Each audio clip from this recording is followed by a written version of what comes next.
to you about creating and maintaining a positive business mindset. And before I do that, I wanted to just share a little bit about myself for those of you who I haven't had a chance to meet. So I have my MBA. I did it with a specialization in entrepreneurship and business sustainability. I used to, when I was interviewing for jobs, say that was my greatest accomplishment to date because I was way out of my comfort zone. I have an undergraduate degree with a major in international politics and a minor in peace studies. So doing finance and accounting and all these other things was definitely not within my area of expertise, but it was something I did. And even though I studied entrepreneurship as part of my MBA, it was definitely not something I had ever really considered to be something that I would ever pursue. Didn't think that I would want to be an entrepreneur. I had always believed that I wanted the security that came with a full-time job, benefits, paid vacation, all those other good things that come with that. And to my surprise, I learned not too long ago that financial security is a bit of an illusion because on more than 2 occasions in my last job, and this is a story I shared with Duenya the first time we met, I had a paycheck that wasn't really worth the paper it was written on because I couldn't cash it because there wasn't enough money in the company's bank account to do so. So here I am today as a self-employed life coach, and one of the reasons why I'm here to talk to you about the positive mindset is not just because, the positive mindset is something that we should all have because it helps us in everything that we do, but as entrepreneurs and small business owners, it's something that helps us get over that hump, gets us over those obstacles and challenges that are the nature of the beast when you start up your own business or are running your own business for however long you've been doing it. And when you have these obstacles and challenges, you can let them sort of swallow you whole, or you can push right through and overcome them. And the positive mindset is what's going to set that standard for which route you end up taking.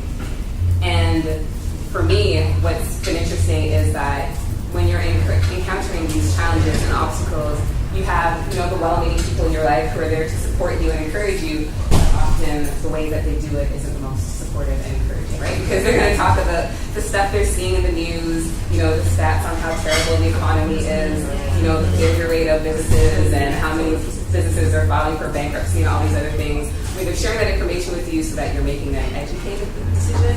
At the same time, it's not helping you as you're encountering all these obstacles because it's almost like it's giving you that incentive to just pack it all in and go back to being employed, which may be the choice that some of us make, but if what you're doing is what you're really passionate about and what you really want to do, then you have to find a way to shift that mindset and really focus on what it is you want to do. And so that's what I'm going to be talking about, some tips on how to do that, because you want to counter all of the naysayers and what I like to call the peanut gallery. And the thing with the peanut gallery is the loudest voice is usually our own, right? Because the stuff that we hear from those other people in our lives is just a lot of times reinforcing the doubts and the concerns that we have in our own mind. So how do you counter those beliefs? How do you counter all the stuff that you're hearing, all the chatter that's going on in your own head and with the people around you? For me, one of the biggest tools that I've found really effective in doing that is affirmations. How many of you know about affirmations, use affirmations in your everyday life right now? What do you mean that word? Affirmations are positive statements about yourself or your environment. Well, I have motivation, something's going on here. Yes. So even quotes and stuff like that can be affirming. But what I'm just going to talk about 4 tips to creating positive affirmations for yourself. And so the first tip that I would say is you want to start with the phrase I am. Why I am, you can go online and hear all about the power of I am statements. It's believed to be able to evoke the power of God. It's the voice of God that you're saying when you speak the words I am. So for me, it doesn't get much better than that. To be able to call in His power to help you achieve your goals. The second thing is to keep them in the present tense. So even if the affirmation isn't true for you today, you want to say it like it is. Because what you're doing is you're programming your subconscious mind to be open to the possibilities and opportunities that are out there for you to make that statement true for you in the present moment. And the third element to making your affirmations is to have them be emotional. Right? You don't want to say something like, I am a great life coach, because it doesn't get me excited, doesn't let me know, I don't get a vision of what that really means. So for me, an effective affirmation would be something like, I'm an effective life coach that helps my clients meet or exceed their goals so they can live the life they've always dreamed of. So when I say a statement like that, it gives it more oomph, a little bit more power, because then I can actually visualize what my clients are going to experience when I help them meet or exceed their goals, and then I know what that's going to make me feel like when I help them achieve that as well. And so that's the kind of thing that you want to do when you're creating those affirmations. You want to be able to really feel it. You don't just want to be saying them for the sake of saying them. You want to be able to really evoke a lot of emotion when you do it. So I am, present tense, fill it with emotion, and the fourth thing is repetition. So you want to be able to say them at least twice a day. You want to be able to say them first thing in the morning to start off your day, because that's going to set the tone for your day.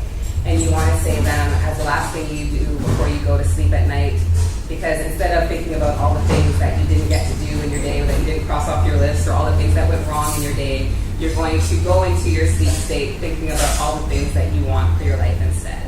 And so that's the point of doing them at least twice a day.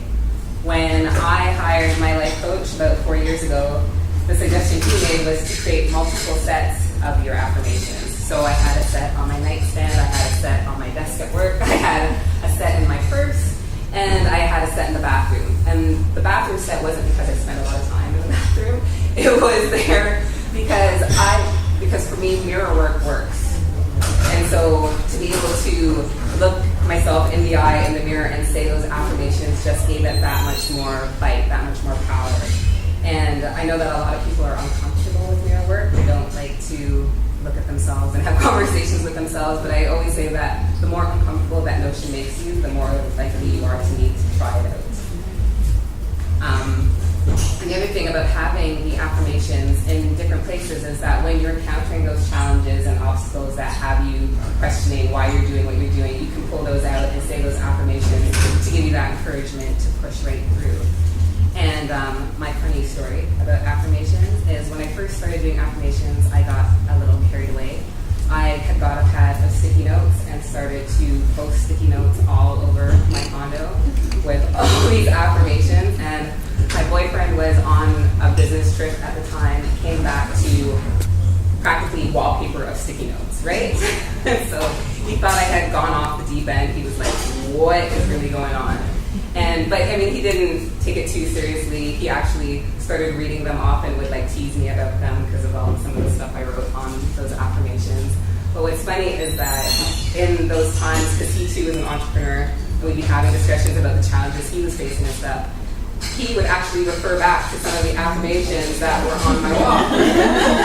So even though I had posted them up there for him, right, and even though he was making fun of me for doing it, it was still seeping into his subconscious anyway. So that's what I love about affirmations, is that even if you don't really believe they're going to work for you, they're hitting home for you anyway. And so to make it even worse, then because sticky notes don't stay on the wall so long, especially in this kind of weather, they start to fall off. And I started taping index cards on the wall instead of on furniture, and he started to look at me funny. So I gave up on that and started writing affirmations on the bathroom mirror in dry erase marker, which really had him thinking I'd gone off the deep end. I did, reassure him and show him that they did wipe off, that they weren't etched in the mirror forever.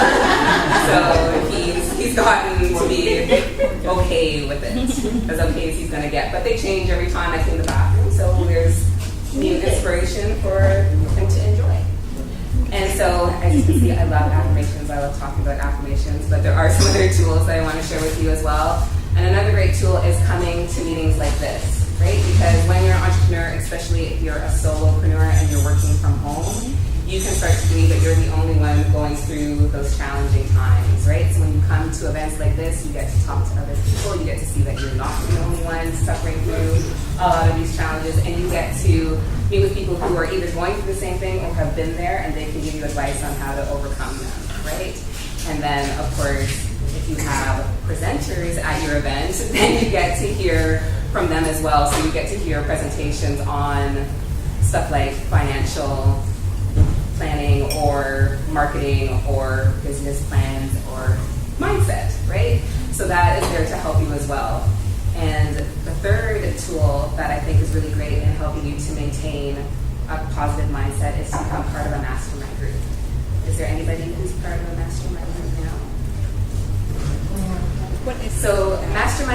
are, I like to refer to them as your personal board of directors.